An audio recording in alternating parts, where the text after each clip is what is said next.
This is Haya, Lynn, Vina, Mohammed, Ahmed, and many others. They are engineers, technicians, nurses, doctors, and many other professions. They are just a few examples of the 3.5 million refugees that arrived in Europe since the year 2014. The question is, without question, they're going to be part of our future. The question is what that future is going to look like. Most experts agree that by the year 2020, still 75% of those people that came 2014 in the last years will be unemployed. So that is not a future that we want to see. We don't want to see 75%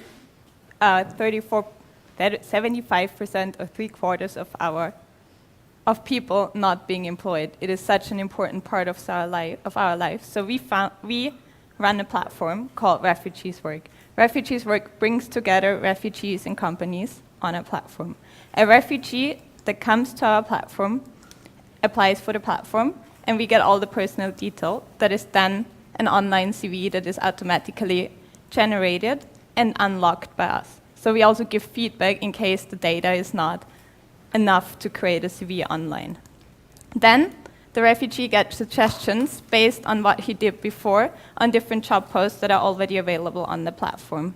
Once a match has been created, there is different coachings available for every person on the platform. For a company on the other side that comes to our platform to post a job online, because it's a job platform as well, and the post then also by us is targeted to our target group. So there might be some wording that is not easily understood, and we made that better for our target group. There is an automation behind that every company gets suggestions of refugees that are on the platform that fit the job post that they posted online. And the companies, this is especially interesting for smaller companies, can also search for talent on the platform.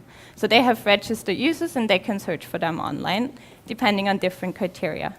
And lastly, once a match has been made, we help companies as well to tap into government funds that they can get to employ a refugee. But this is not the only part about our product, but there is more to it. The job form is up and running for a year now, and we have got 6,000 registered users and 300 companies that are on the platform. On the other hand, a year ago, we also founded an advanced training program. The advanced training program is an offline solution for refugees that prepares them for the job market. Till now, we have had 432 hours of trainings and workshops that we held to prepare people to enter the job market and actually also stay in jobs. So it's not only a match that we are generating, but it's a long-lasting relationship between companies and employers. And both of them, the best of both, were merged together into a blended learning system for refugees and companies. So you've got the best of the online version, which is very scalable, and the offline version, which is important to have the personal contact, but also the quality that you can ensure. And we will generate the first blended learning system out of that. So, but what is it that we actually achieved? So we are up and running for a year, as we said, and during this year we managed to match 150 companies with refugees. So we we brought 150 refugees into the job market, into the labor market. And by that, our estimates is that we saved the Austrian government, because we're working in Austria right now, about, or at least 1.5 million in government spending that they otherwise would have put in to those people. But this is important for us to stress, just one part of the impact that we see, that we measure. The other part, or one dimension, and the other dimension is much harder to put into numbers, but it's the actual response that you get whenever somebody starts a new job. And I guess everybody in that room who has a job and got a first job can relate to that feeling when you finally find a job and are back out there and are allowed to work and do what you're good in. Simply, how are we financing that? Our platform has well, our business model is based on companies paying for our product. It's bigger companies pay a sign-up fee of 500 euros a month, a yearly fee of 500 euros, and a per match fee. Smaller companies, to lower the access costs for them, only pay if a match is realized. What will happen for the next couple of years?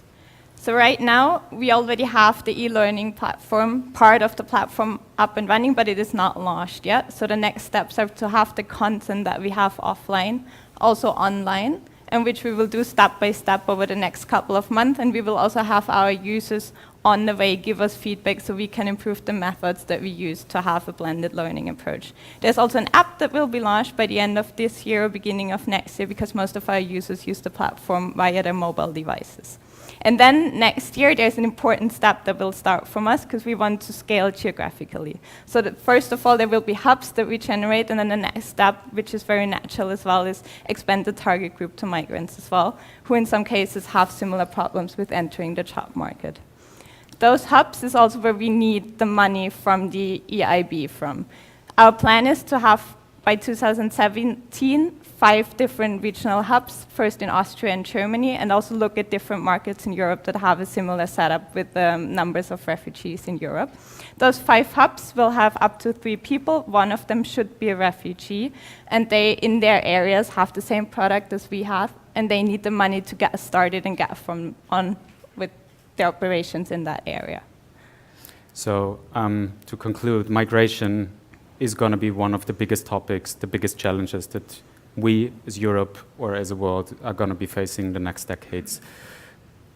And I think my time's over. Join in.